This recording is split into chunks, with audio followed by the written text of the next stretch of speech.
na magbigay ng report na balanse at komprehensibo sa 24 oras. May malawak na news coverage na mapagkakatiwalaan sa saksi. 24 oras at saksi. Parehong naghahatid ng makabuluhang impormasyon. Tanging hangad ay serbisyong totoo. Tulad ng Petron Gasul. Ang sigurista, Petron Gasolista! Sa unang hirit, serbisyong totoo. Ang unang hirit, saya-saya.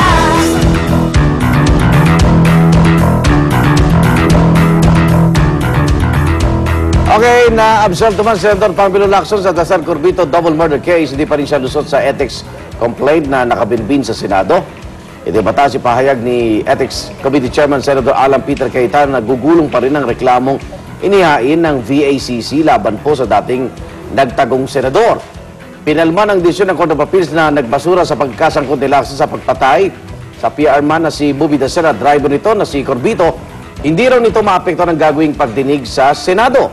Ang ethics complaint laban kay Senator Lacson yan ating pag-usapan kasama si U.S. Russell Analyst, Professor Mari Winnie Bonson. Yan. Mari Winnie. Magandang umaga. Good morning. Good morning. Oh. Magandang umaga mga kapuso. Tayo muna, sandali. Let's not go past yung Court of Appeals muna. Paano naging final ang decision ng Court of Appeals? May Supreme Court pa eh. May Supreme Court pa tayo. Bakit hindi inakyat ng ating Department of Justice o Solicitor General sa Supreme Court? Ayan ang hindi ko maintindihan. May hanggang April 8 pa raw pinag-aaralan. Oh, please, give me a break here, ha? I mean, hindi ba, noong pa sinasabi sa atin, number one, malakas ang kaso nila. Because they have an eyewitness, they have Mangkaw. Hindi ba? At saka itong si Mangkaw na ito hindi man lang, he was not originally a volunteer witness. Nagtago siya ng 9 years o 8 years sa United States. Kung walang sala kung wala silang pagtataguan, I mean, wala silang blame, bakit silang umalis? Si Aquino, si Mangkaw. Si Michael Ray. Michael Ray, Aquino, Mangkaw. Why did they leave? If wala silang takot, wala silang ginawa. This sort of thing. So, alam niyo mga kapuso, I don't like this because this sounds like it is selective justice. Tama. Yung mga, hindi na natin isusulong yan sa Korte Suprema. Bakit? Bakit po? Porket senador si Senator Lacson? That's not correct. Hindi ba? Okay. So, now let's go to the Ethics Committee.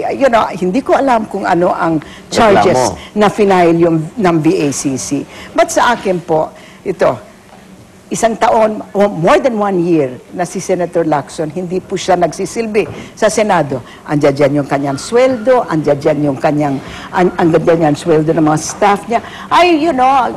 Umiyak daw siya kasi paaalisin na raw yung sweldo ng staff niya.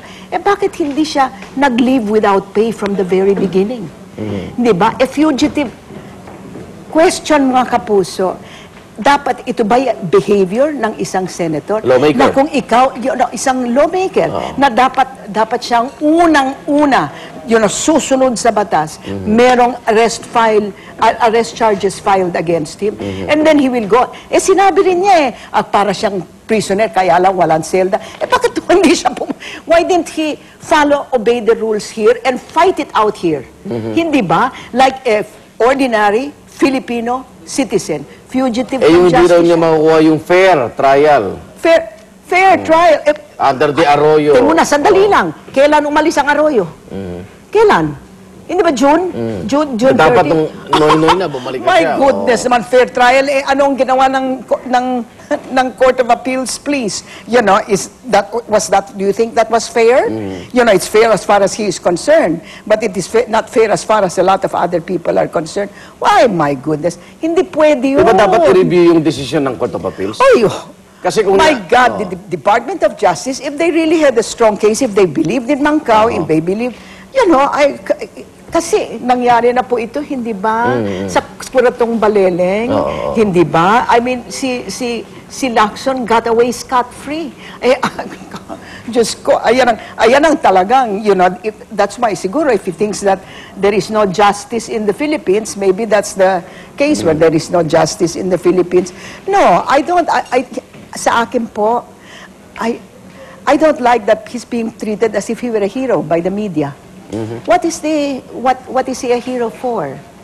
You know, bakit Tingnan tayo... to ba siyang hero? Bakit tayo nakawawa naman siya? He was abroad for, 1 year and 2 months. Ay, mga kampi niya. Excuse me, he has his salary, and I don't even think he was abroad all that long. Excuse me. But that is beside the Yung point. mga nagkanlong sa kanya pa, na ayaw niyang banggitin. Ay, Diba? ba nagkatlong sa kanya? You know, he was a fugitive from justice.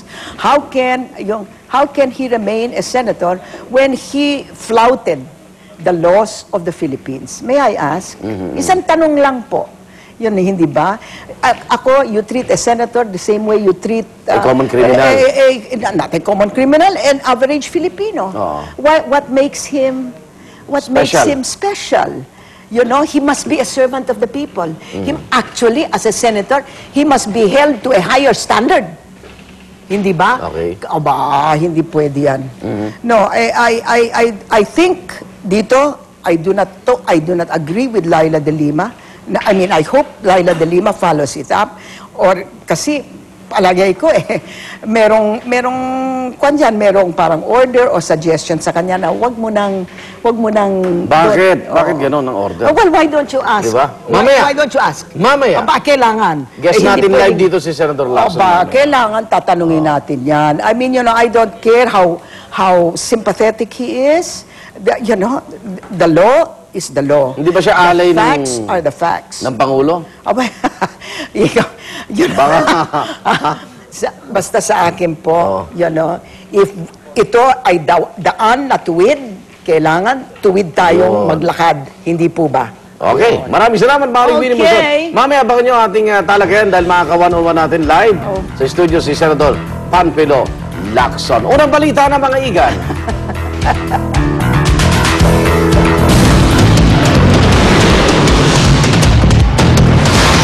Ang mga unang balita sa umagang ito. Isang provisional increase sa minimum fare sa mga bus sa Metro Manila. Ipapatupad na ngayong araw. Ilang kumpanya ng langis, may panibago na namang dagdag presyo sa mga produktong petrolyo. Senator Panfilo Lacson nangakong aasikasuhin ang trabaho sa mataas na kapulungan ngayong lumantad na siya. CDCP magsasagawa ng prayer vigil ngayong araw.